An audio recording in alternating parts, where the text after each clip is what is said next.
atenção de Deus, porque eu creio que a partir do momento que você mudar o seu coração, que você mudar a sua vida, os seus celeiros serão cheios. Cheio de quê? Cheio de bênçãos. Não é questão de riqueza financeira, mas sim de prosperidade. Ter a paz do Senhor na sua vida. Amém? Separa o melhor para o Senhor que você trouxe hoje. Ainda que a figueira não floresça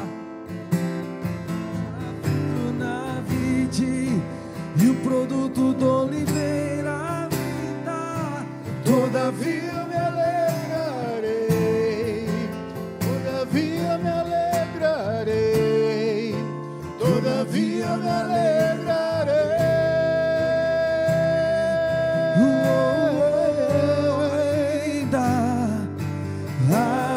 Ainda que a figueira não floresça e não haja fruto na vide e o produto da oliveira me dá, todavia me alegrarei, todavia me alegrarei, todavia me alegrarei. Convido a igreja a colocar de pé mais um momento, por favor. Estendo suas mãos para esse dízimo, sua oferta, amém? Deus poderoso, Pai celestial, Pai. Deus, agradecemos, Jesus, por esse momento, Pai, nessa manhã, Pai. Deus, estamos aqui, Pai, devolvendo para o Senhor, Pai, apenas, Deus, uma pequena porcentagem, Deus, de tudo aquilo que o Senhor nos deu, Pai. Deus, por muitas vezes, Deus, nós sendo falhos, Deus, o Senhor é um Deus tão bom, um Deus tão maravilhoso, um Deus, que tem uma misericórdia eterna, Pai. Deus, eu te peço, Pai, que o Senhor venha, Deus, multiplicar esses recursos, Pai, que vão ser usados, Pai, para a Tua obra, Jesus, Pai. Deus, é aqueles, Deus, que não tiveram condição de trazer hoje, Pai. Eu creio, Deus, o Senhor vai abrir as portas, Deus, o Senhor vai enviar o recurso para os Teus filhos, Pai. Em nome de Jesus. Obrigado, Deus, por tudo que tem feito, o Senhor vai fazer, Pai, pela vida de cada um dos Seus filhos que estão aqui. Amém.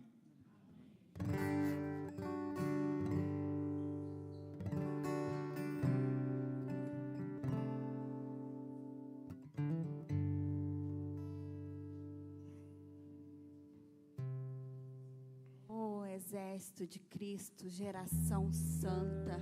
Ah, Senhor Jesus, esses são os seus filhos, Pai. Oh, Senhor, protege a mente, Senhor Jesus, dessas crianças, Pai. Protege o caminhar, Senhor Jesus, aonde eles pisarem, Senhor Jesus. Ah, que todos possam ver neles Cristo, identidade de Cristo na vida dessas crianças, Pai.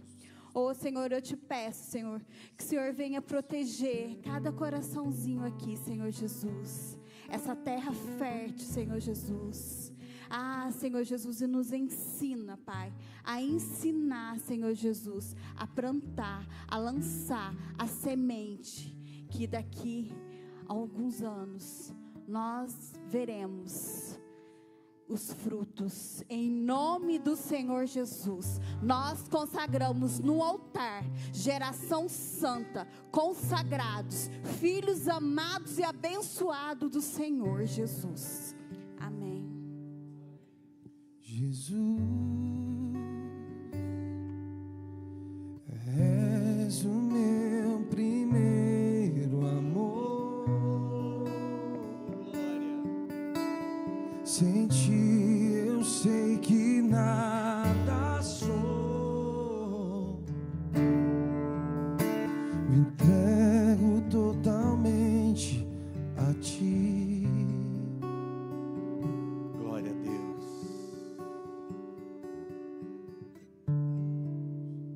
Oh Deus, obrigado por essa manhã, Pai. Obrigado, Senhor, por podermos estar aqui como igreja. Obrigado pela vida dos meus irmãos que estão aqui.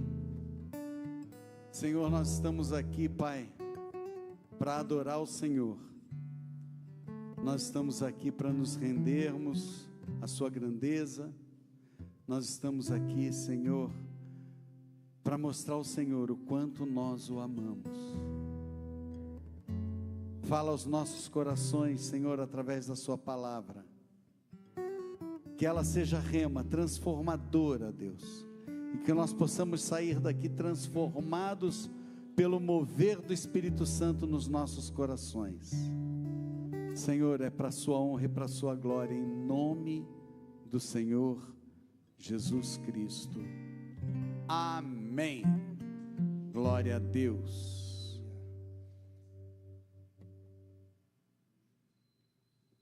Podemos nos assentar. Só.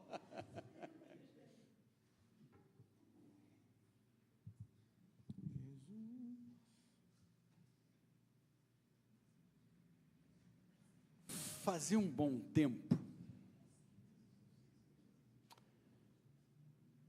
que eu estava ministrando basicamente fundamento. É lógico que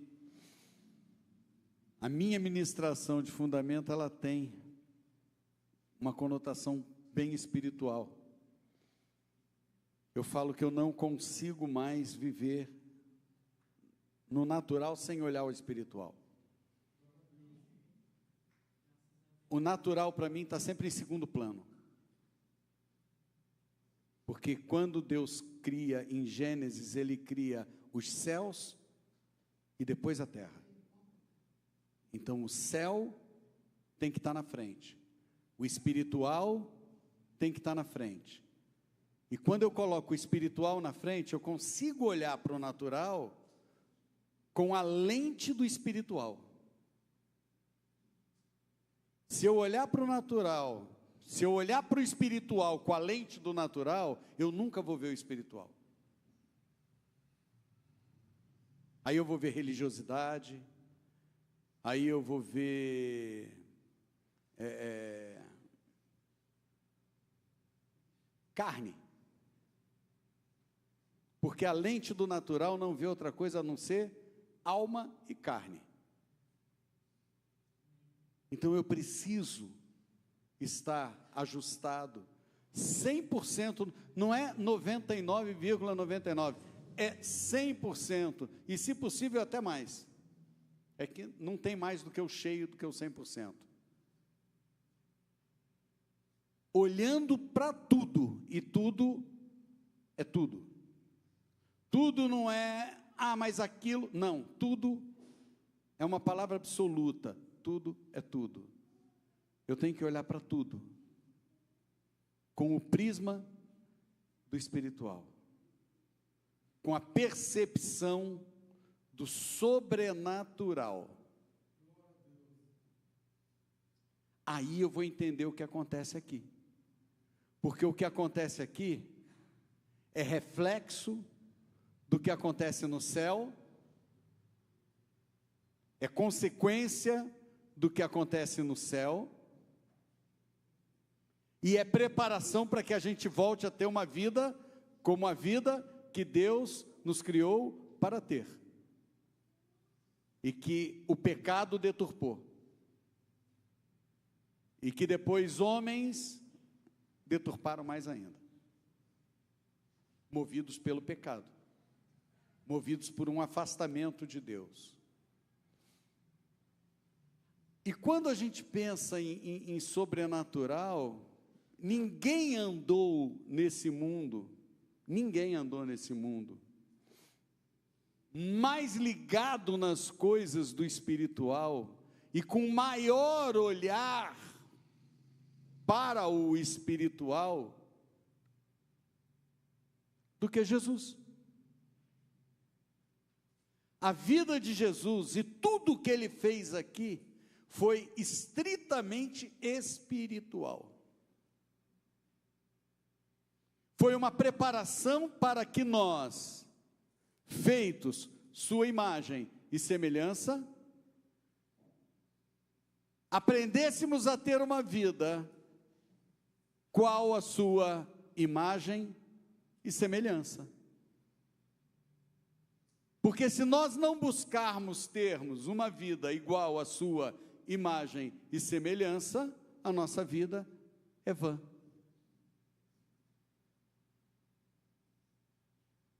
Porque nós fomos feitos para isso.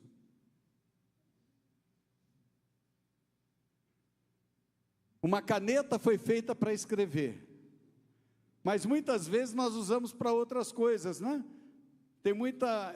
na escola eu vejo as meninas pegarem a caneta, enrolar o cabelo assim, passar a caneta, para segurar o cabelo, né?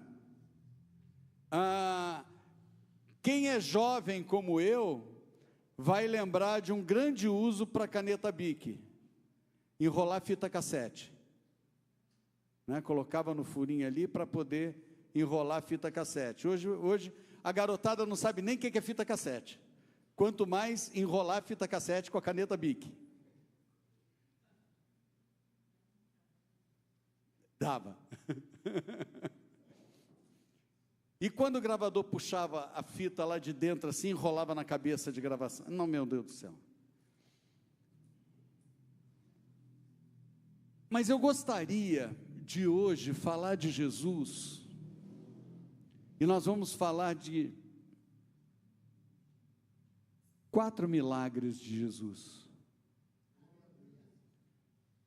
Mas eu não quero olhar para esses milagres simplesmente com os olhos naturais. Mas eu quero que a gente alcance a profundidade desses milagres como ensinamento espiritual. Quando a gente olha para a Bíblia, a gente vê quantos milagres Jesus fez, né? E aí eu tive a curiosidade de pesquisar mais profundamente em cima disso. E o pessoal brinca comigo, fala que eu sou o rei da planilha, porque tudo é planilho. Tudo. Porque eu sou extremamente visual, então quando eu olho uma tabela, uma planilha, eu vejo tudo, eu entendo tudo, mais do que um texto escrito. Quando eu vejo um gráfico, eu entendo tudo, mais do que um texto escrito, né? Às vezes na escola, estudando, quando estava estudando lá física, tal, que o professor explicava, daqui a pouco ele metia um gráfico no quadro, assim, eu falava, é isso que você estava falando? Porque o gráfico falava comigo mais do que qualquer explicação dele. A tabela falava comigo mais do que qualquer explicação dele. E olha só, quantos evangelhos nós temos?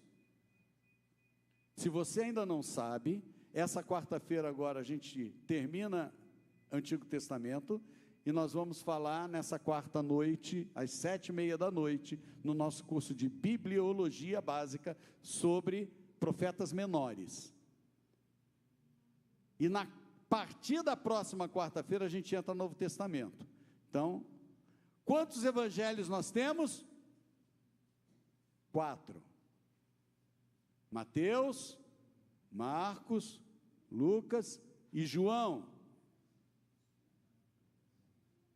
Sabe o evangelho de Mateus, quantos milagres de Jesus estão descritos? 20. Aí nós chegamos no evangelho de Marcos e tem 18 milagres de Jesus relatados no de Marcos. Lucas também relata 20 e João relata 8. Agora, nós temos desses 20 que Mateus relata, 3 só estão no livro de Mateus. Dos 18 que Marcos relata, 2 só estão no livro de Marcos. Dos 20 que Lucas relata, 6 só estão no livro de Lucas. E dos 8 que João relata, 5 só estão no livro de João. Nós temos 4 milagres que são relatados nos 4 evangelhos. Nós temos 12 milagres que são citados em 3 evangelhos. Nós temos 8 milagres de Jesus que são relatados em 2 evangelhos. E nós temos 16 milagres de Jesus relatados em apenas 1 evangelho. Mas se nós formos ver no total de milagres acumulados, quantos milagres diferentes, pegando os 4 evangelhos, fazendo a harmonia entre eles, fazendo a concordância bíblica entre eles, nós temos 40 milagres de Jesus relatados. 40 milagres de Jesus relatados no Novo Testamento. E nós vamos falar de 5 desses milagres, o que representa 17,5% dos milagres. Olha só, tudo numérico, né? Tudo numérico. Agora, eu queria que você abrisse a palavra de Deus em João, no capítulo 21, Evangelho de João, capítulo 21, Evangelho de João, capítulo 21, e verso 20, por isso que eu não estou achando, abrindo 11, 21, e no verso 25, ou seja, o último versículo do Evangelho de João, o último versículo do Evangelho de João. O que diz lá? Há, porém, ainda muitas outras coisas que Jesus fez. Então Jesus só fez esses 40 milagres enquanto estava aqui? Não, há muitas outras coisas que Jesus fez.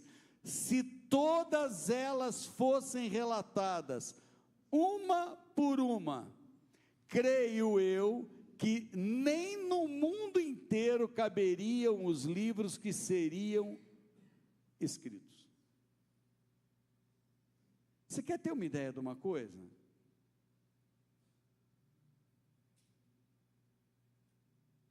Agora é a hora de você pôr a mão na cabeça e falar assim: ai meu Deus.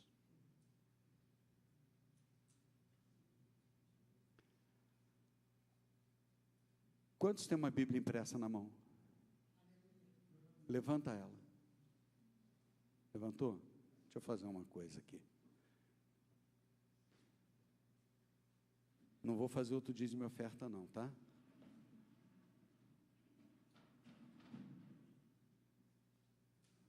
Vou deixar a minha aqui. E vou convidar você que tem uma Bíblia em papel na mão, traz ela e coloca em cima. Vamos fazer uma pilha de Bíblia aqui.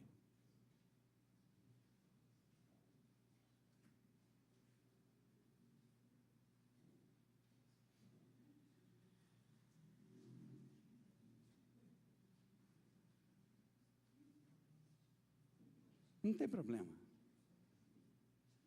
Ai não. A palavra de Deus é incaível. Existe essa palavra? Senão, eu acabei de criar um neologismo. Incaível.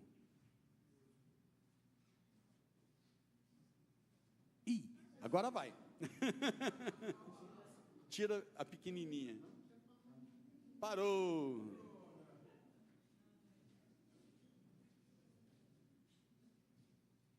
Olha para cá.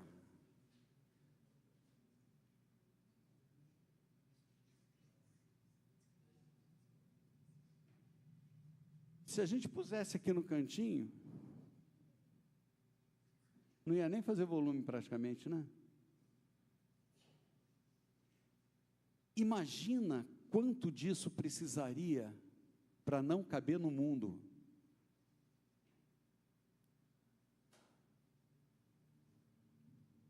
Dá para você ter noção do quanto Jesus fez aqui na terra?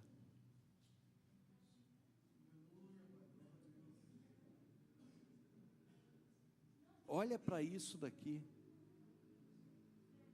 1, 2, 3, 4, 5, 6, 7, 8, 9, 10, 11, 12, 13, 14, com a pequenininha que ficou ali embaixo. Nós temos 14 Bíblias aqui. É um volume, é um tamanho, ele ocupa um espaço irrisório em relação ao universo, em relação ao mundo.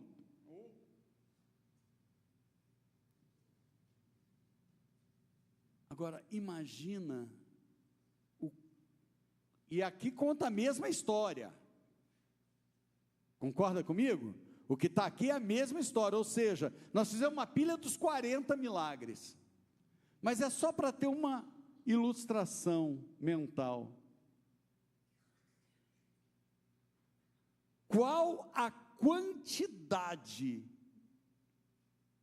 de feitos por Jesus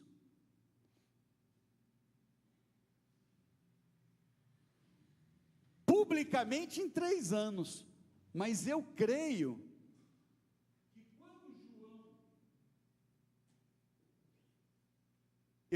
que quando João escreve isso, ele não está se referindo simplesmente ao que ele viu Jesus fazer em 3 anos, porque João esteve todos os dias do ministério de Jesus, do lado de Jesus, todos os dias do ministério de Jesus, João esteve. Por quê?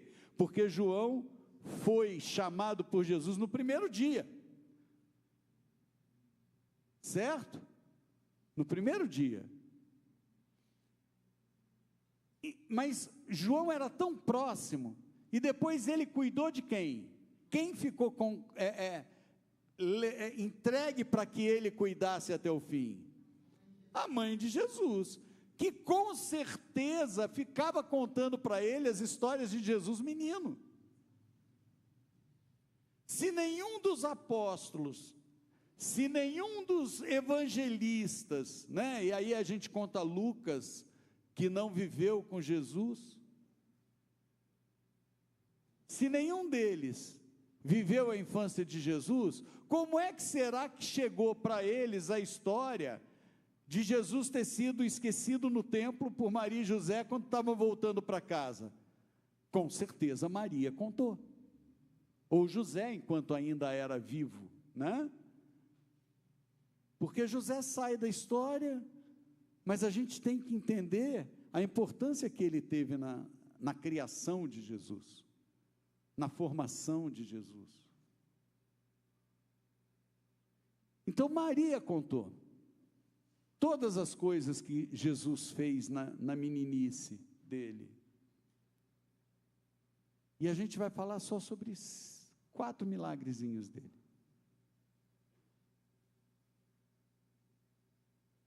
Já deu, pode cada um pegar a sua de volta, resgatar devagarinho, para não cair, para a gente poder trabalhar em cima dela, não em cima, dentro.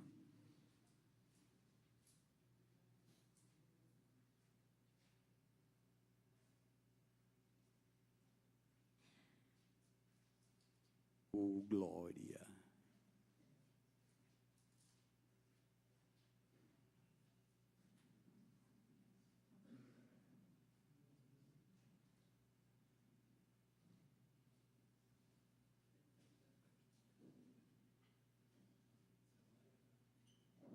Viu? A palavra de Deus é incaível. Obrigado, pastor.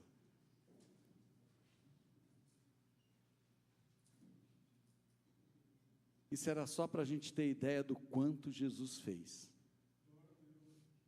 E a gente vai falar e a Bíblia traz tão pouco do que ele fez, mas o que está aqui é relevante tanto quanto tudo o que deixou de ser escrito, porque se tivesse alguma coisa a mais que teria sido relevante estar aqui dentro, estaria, porque até tentaram colocar algumas coisas a mais aqui dentro, e que foram retiradas, certo? Amém?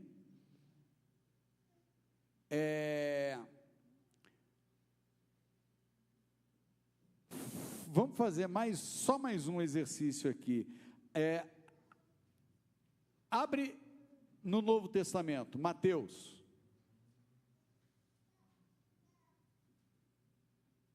Vai lá em Mateus 1.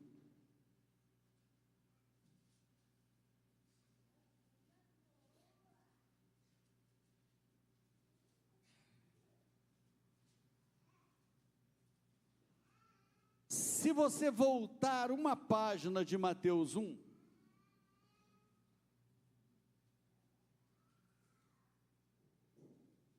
a tua Bíblia vai ter uma página em branco? Com certeza tem. Essa página em branco, ela não está aqui só para separar Antigo Testamento de Novo Testamento. Ela tem uma simbologia. Essa página em branco, ela representa 400 anos de silêncio de Deus entre os livros de Neemias, que é cronologicamente o último livro do Antigo Testamento. Se você for olhar aí, você vai ver Zacarias, Malaquias. Se você olhar aí, você vai ver Malaquias. Por quê? Porque a Bíblia não está em ordem cronológica, a não ser os livros históricos.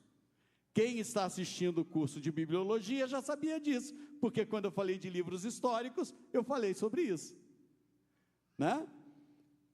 Se você pegar os livros históricos, ali está todo o Antigo Testamento cronológico, porque os livros poéticos e os livros proféticos, eles cronologicamente estão dentro dos livros históricos. Por quê? Porque os profetas andaram junto com os reis, certo? E os reis estão aonde? Nos livros de Samuel, Reis e Crônicas. Ali você encontra os reis. Então todos os profetas estavam profetizando no tempo dos reis, certo? Então todos os profetas, eles estão nesses 6 livros aqui. E os salmos? Salmo mais ainda. Davi, a maior parte dos salmos, Davi, está lá em Samuel. O tempo de escrita dos salmos. E Provérbios, Salomão. E Eclesiastes, Salomão. E Cantares, Salomão.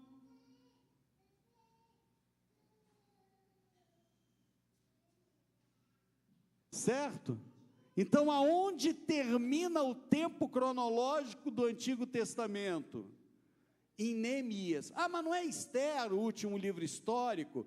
Tá, mas ali ali foi espiritualmente colocado fora da ordem, porque a ordem correta ali teria sido Esdras, Esther e Neemias. Por que foi colocado fora da ordem e não foi Esdras, Esther e Neemias? Porque se você olhar Esdras, Neemias e Esther, dá a ordem correta da nossa conversão. A primeira coisa que acontece na nossa conversão é o quê? É nós recebermos Jesus aonde? No nosso coração. Eis que estou à porta e bato, né? E se abrir a porta, eis que entrarei e cearei com ele, ele comigo, né? Ok? Nosso coração.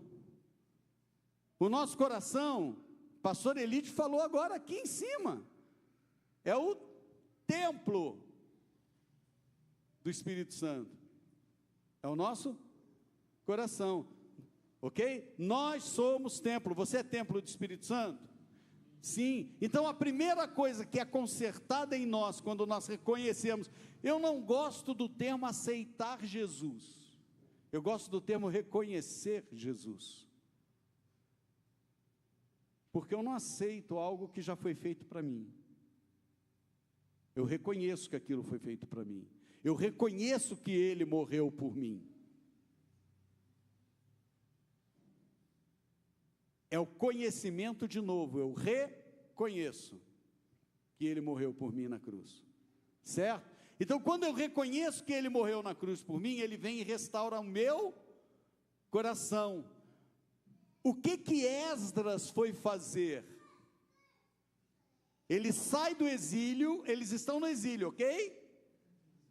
Só que agora já estão no exílio persa, né? O primeiro exílio assírio, o segundo exílio babilônico, o terceiro exílio persa. Não que eles tivessem saído, mas é que um povo foi dominando o outro, né? Um povo foi dominando o outro. Então olha aqui, os assírios pegaram o reino do norte, depois vieram os babilônicos, o reino do sul, e levou para o mesmo lugar, e aí os persas dominaram tudo, derrubaram os babilônicos, e ali eles instauraram o governo, ok? Olha aqui, Esdras voltou durante o período que eles estavam na Pérsia, e restaurou o templo. A primeira coisa que acontece é a restauração do nosso templo. Aí, Neemias recebe a seguinte informação. Neemias é depois. O templo está sendo restaurado lá com a turma de Esdras. Neemias recebe a seguinte informação: os muros de Jerusalém foram derrubados e os portões queimados a fogo. Certo? E ele volta para restaurar o quê? Os muros e os portões. O que são os muros e os portões? Eles são a proteção para a cidade, logo a proteção para o templo que está dentro da cidade. Amém? Legal. O que representam os muros na nossa vida? A nossa proteção. E a gente fala que o diabo entra quando tem o quê? Brecha. O que é brecha? É pedra faltando no muro. Então, Neemias volta para restaurar o muro. E logo depois da nossa conversão, o Espírito Santo vai trabalhar para restaurar o quê? O nosso entorno, a nossa proteção, tampar as brechas. O Espírito Santo nos convence do pecado? O Espírito Santo nos convence do pecado. E quando o Espírito Santo nos convence do pecado, e que nós somos convencidos do pecado, mas mais do que convencidos do pecado, convertidos no coração ao Espírito Santo, convertidos no coração à obra de Jesus na cruz, nesse momento nós também tampamos as nossas brechas, e nós nos arrependemos do pecado. Amém? Nós nos arrependemos do pecado. Oh, legal, então o meu coração está convertido a Jesus? Está restaurado? Foi restaurado o templo? O nosso coração está restaurado? Está restaurado. O nosso entorno, a nossa vida, ela está protegida e está com as brechas fechadas? Eu estou pronto para quê? Para as bodas do Cordeiro. E o que o livro de Esther conta? As bodas de Esther, da noiva, com Assuero, que é o noivo. Então, esses 3 últimos livros cronológicos do Antigo Testamento, Esdras, Neemias e Esther, eles estão colocados assim para representar a nossa conversão. Primeiro, o nosso coração. Em segundo lugar, a nossa proteção, o tampar as brechas do pecado, para o pecado não entrar e não quebrar de novo o templo. E aí eu estou pronto para o casamento com Jesus aonde? Nas nuvens. Ok? Percebe que até a ordem da Bíblia, ela está aqui por uma maneira espiritual. Eu não vou ficar lendo todo o texto de cada um dos milagres, porque um que a gente está com o tempo corrido, e outro que não precisa, porque são milagres que a gente está cansado de conhecer e cansado de pregar sobre eles, tá? Eu vou pedir para você abrir em Lucas 8, se eu vou falar em milagre de Jesus, eu vou me ater ao Novo Testamento. Lucas 8,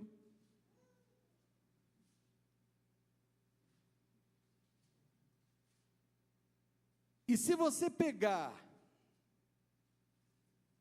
do verso 43 ao verso 48, que história que você tem aí?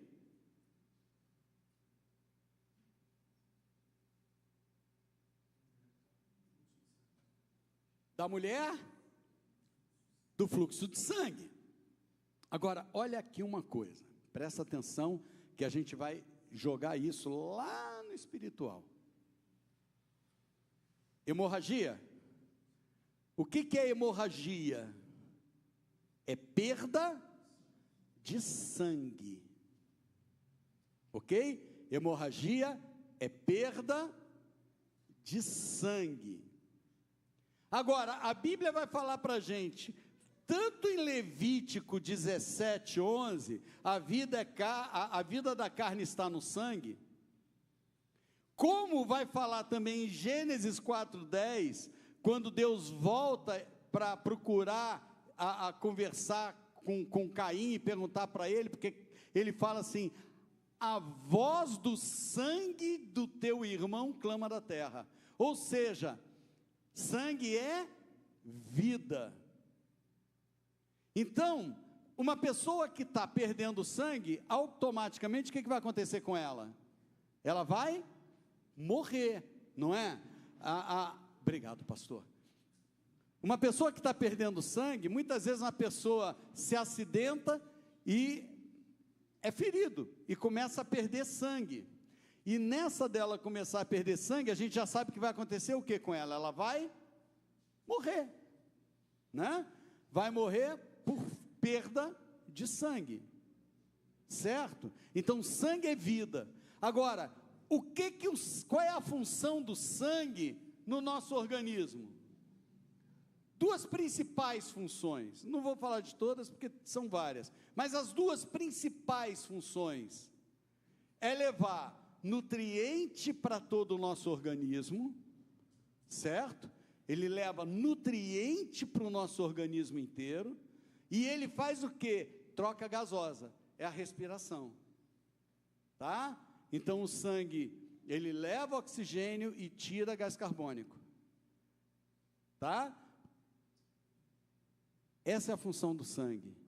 Agora, olha só que interessante, quando a gente fala em nutrição, a gente vai lá em Jeremias 15, 16, para ir mais rápido eu vou acompanhar com vocês aqui, tá? Para ir mais rápido eu vou acompanhar com vocês aqui. O que fala em 15, 16? Olha lá, achadas as tuas palavras, logo as comi.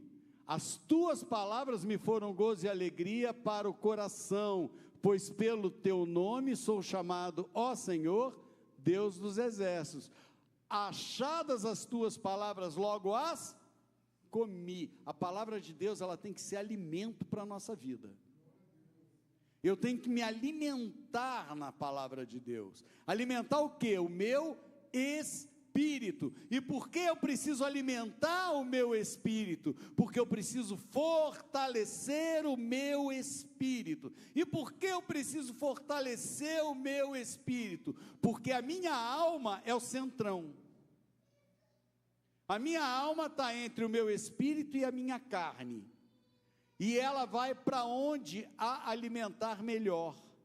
Se a minha carne estiver mais bem alimentada e mais forte, a minha alma, que é a sede da minha vontade, a sede das minhas emoções, a minha alma vai tender à carne.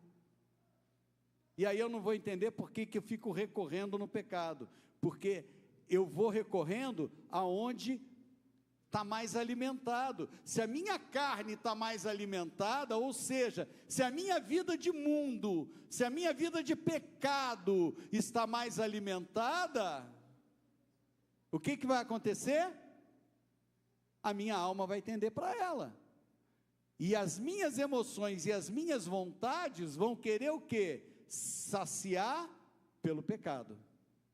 Agora, se eu alimento o meu espírito e fortaleço o meu espírito através da palavra de Deus, o que vai acontecer? A minha alma, quando for buscar alimento, aonde que ela vai achar alimento? No espírito. E qual vai ser o desejo da minha alma? Os desejos do meu, saciar os desejos do meu espírito. E aí, quanto mais eu leio da palavra e sacia o meu espírito e a minha alma recorre ao meu espírito, mais ela vai querer fazer o quê? Ler a palavra. Quanto mais eu oro, pastor Elide colocou uma pergunta aqui muito forte: quantos dias e quantas horas a gente ora? Quanto mais eu oro, às vezes no começo é difícil, eu vou orar 5 minutos, 10 minutos, acho que eu já acabei. Mas se você insistir nesses 5, 10 minutos todo dia, daqui a pouco você não vai perceber e já está orando meia hora. E aí, se você continuar insistindo nessa meia hora todo dia, daqui a pouco você não vai perceber, está orando 1 hora. E daqui a pouco você está orando 2. E daqui a pouco, isso é pouco, você vai querer orar de madrugada, porque você não tem tempo durante o dia, e o teu espírito alimentou tanto a tua alma, que a tua alma está tão sedenta de relação com Deus, que ela vai acordar de madrugada para orar. E não vai ter sono. Por quê? Porque a tua alma vai matar a carne, e não vai deixar o sono da carne querer aparecer, porque você deixou de dormir 1, 2 horas na madrugada. Porque a alma da gente é que decide, a alma da gente é o fiel da nossa balança, para onde ela... E a respiração? A respiração, quando você pega a respiração, e vamos combinar, Novo Testamento, ele foi escrito em grego, ainda mais Lucas, porque o Evangelho de Lucas e Atos dos Apóstolos foram escritos por Lucas, isso a gente vai ver nas aulas de bibliologia também. Ele foi escrito em grego, porque Lucas escreve a Teófilo. Existem 2 interpretações para Teófilo, ou porque Teófilo quer dizer Teófilo, amigo de Deus, tá? Teo, Deus, filo, amigo, amigo de Deus. Então Teófilo quer dizer amigo de Deus, achegado a Deus. Então Teófilo pode ser uma pessoa, um amigo dele, um ser humano, Teófilo, que mora lá na Grécia, né? Aonde até Paulo vai. E como Lucas andou com Paulo, muitas vezes Lucas conheceu Teófilo lá, e está escrevendo para Teófilo: olha, Teófilo, Jesus fez isso, esse é Jesus, tal, papapá, evangelizando ali através de Atos, através do Evangelho de Lucas e através de Atos. Mas Teófilo pode ser um povo amigo de Deus, ele podia estar dirigindo isso à igreja da Grécia, tá? Respiração em grego, sabe como é que é? Pneuma. E sabe o que quer dizer respiração também? O que quer dizer pneuma? Quando você pega o termo pneuma, que quer dizer respiração, em grego ele tem outras semânticas. Uma das outras semânticas é vento. Vento do Espírito, vento do Espírito, sopra nesse lugar. Amém? Só que tem outra, pneuma também quer dizer espírito.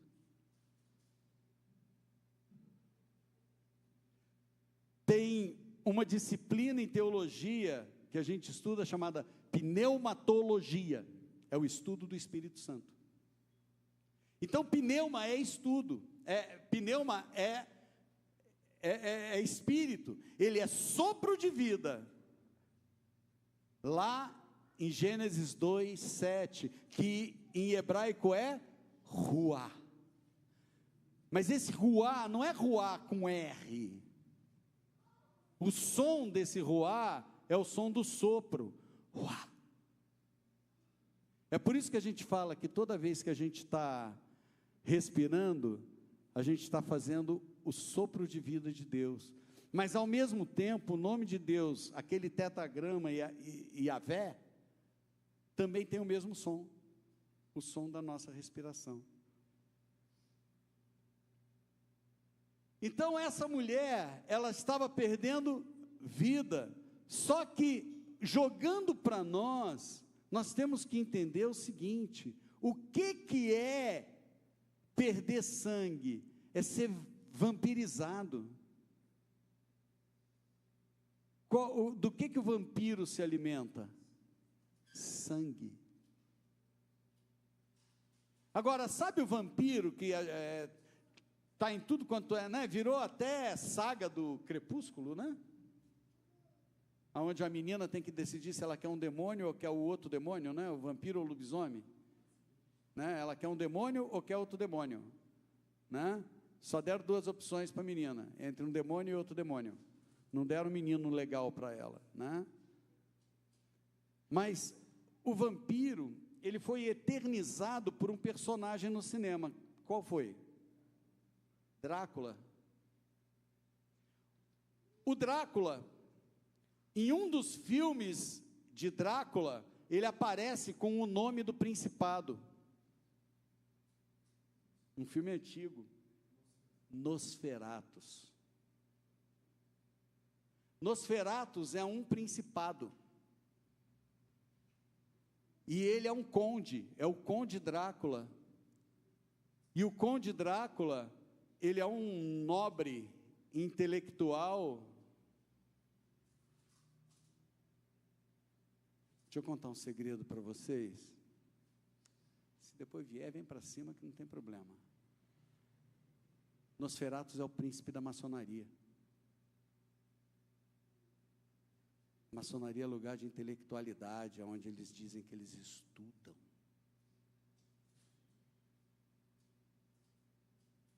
Mas uma das inicializações na maçonaria é num quarto escuro dentro de um caixão. Onde é chamado Nosferatus. O maçom usa um avental, e em algumas lojas maçons, o símbolo que vem bordado no avental é um bode. Isso eu sei porque eu tive um primo no Rio de Janeiro que era maçom, e a esposa dele tomou um susto quando viu, porque eles têm que manter escondido, nem a esposa podia ver. E ela viu e ela assustou que era aquele avental que ele tinha, que tinha um bode bordado. É um símbolo satânico.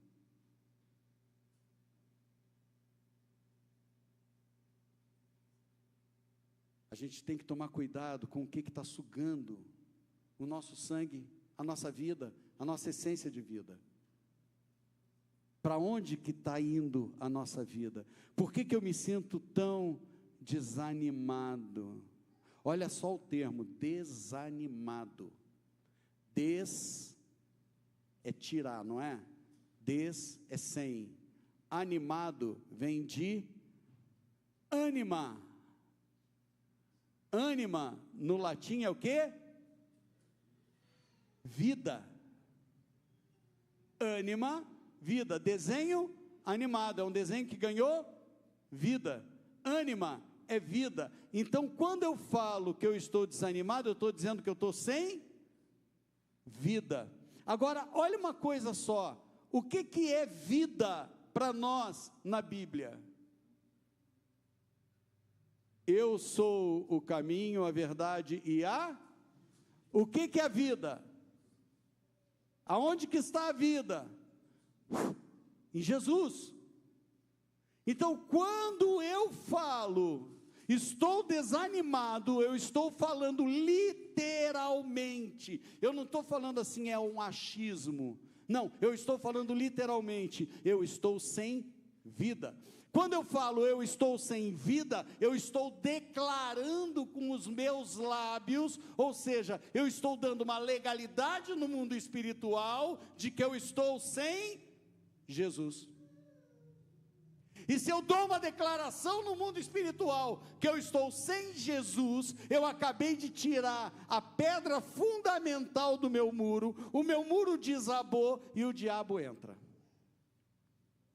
Não tem proteção, não tem Jesus, encontrou a casa que estava limpinha, vazia, e aí ele vem e traz 7 piores do que ele, é o que Lucas relata para a gente. Quando a gente faz libertação com alguém, expulsa um demônio de uma vida, e essa vida não se apruma, por isso Jesus falava o quê? Vai e não peques mais, Ou seja, vai e não abre mais uma brecha, porque eu expulsei um, e o mundo espiritual entende que se ficar vazio, aquele demônio volta e traz 7 piores do que ele junto com ele. E o segundo estado da pessoa é pior do que o primeiro estado da pessoa. Logo, depois eu tenho que tirar, vamos supor que eu tinha tirado 1, eu tenho que tirar 8. Certo? Tirei 8. A pessoa não apruma. Cada um dos 8 volta com mais 7. Ou seja, cada um daqueles 8 viram outros 8. 8 vezes 8, 64. Na segunda limpeza da pessoa, tem que tirar 64 capeta. Está dando para entender aonde que virou legião?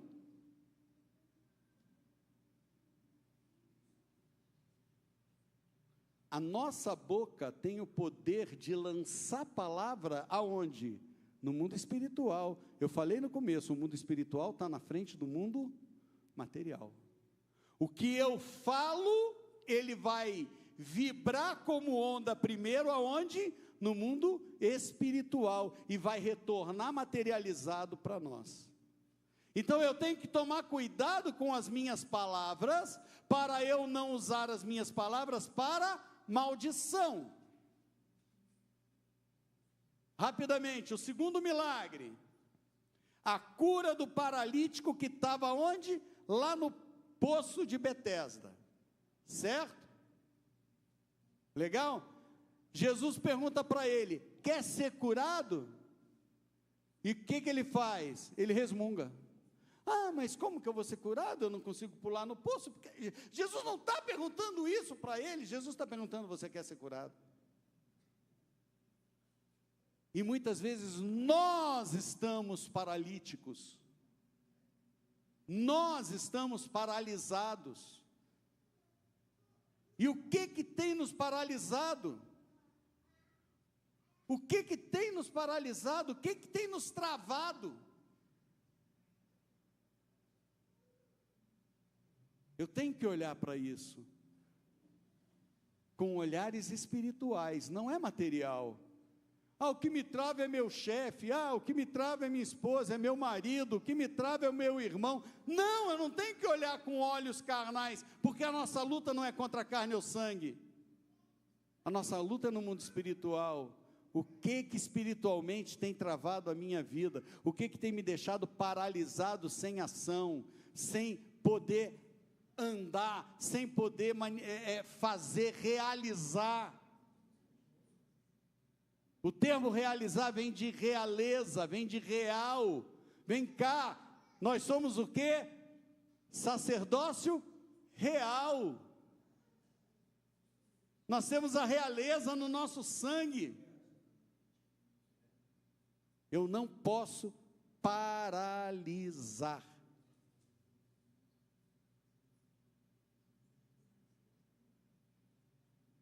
E Jesus cura um leproso. E Jesus cura um leproso. A lepra é aonde? É na pele. E aí a gente está falando de pecado. Pecado vem nos marcando, e vem corroendo, e vem nos matando. E aí esse paralítico fez o quê? Ele chegou prostrado, ajoelhado aos pés de Jesus.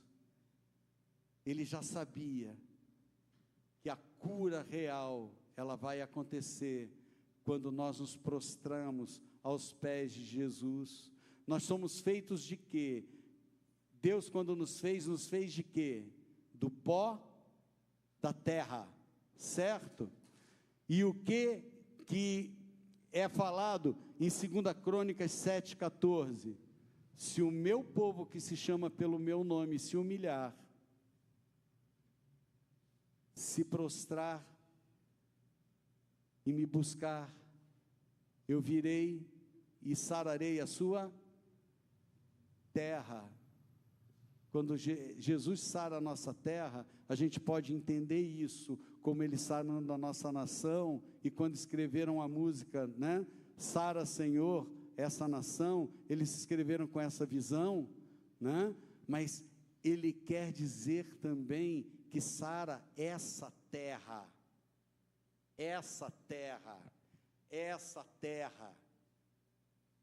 porque eu sou feito de terra.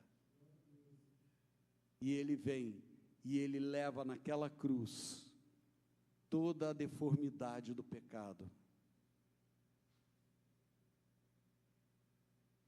Nós temos que agir, sabe como quem? Como Maria, irmã de Lázaro. Nós temos que agir como Maria, irmã de Lázaro, que teve uma ação de gratidão. Ela reconheceu que Jesus era Senhor e Salvador da vida dela. Ela sabia disso. Lázaro não foi apóstolo de Jesus. Sabe o que era a casa de Lázaro? A casa aonde Jesus achava descanso, repouso. A casa que Jesus ia para descansar. Todas as vezes que você vê Jesus na casa de Lázaro, você vê que ele estava vindo de algum lugar e indo para outro lugar. Era lugar de passagem, onde ele repousava, onde ele descansava, onde ele era adorado por Maria, onde ele era servido por Marta, onde ele era amado por Lázaro. E ele ressuscita Lázaro. Então Maria, além de reconhecê-lo como o Messias e como Deus, ela tinha uma gratidão por ele, e por isso ela pegou o que ela tinha de mais caro, que era aquele vidro de nardo, e derramou sobre os pés de Jesus, e secou com os próprios cabelos. Ela não pegou uma outra coisa. Vamos ficar em pé? Ele não pegou outra coisa para secar, ela secou com ela, com os próprios cabelos. Ela secou os pés de Jesus, em gratidão. Essa gratidão, ela nos livra de perder sangue,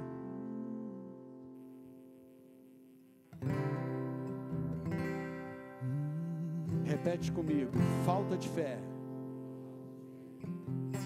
é a hemorragia que paralisa e tira o foco em Jesus. Senhor Deus, nós estamos aqui como seus filhos, estamos aqui clamando ao Senhor. Fecha qualquer hemorragia que haja na nossa vida. Senhor, estanca esse sangue. Estanca esse sangue que quer sair, que quer fluir. Estanca esse sangue. Senhor, em nome do Senhor Jesus, limpa minha pele dos pecados. Me dá foco, me dá visão no Senhor, porque contemplando a sua beleza, contemplando a beleza da sua santidade, Senhor, o Espírito Santo traz arrependimento ao meu coração, ele traz mudança, ele traz transformação. E é isso que nós queremos hoje, sair daqui transformados para a sua honra e para a sua glória.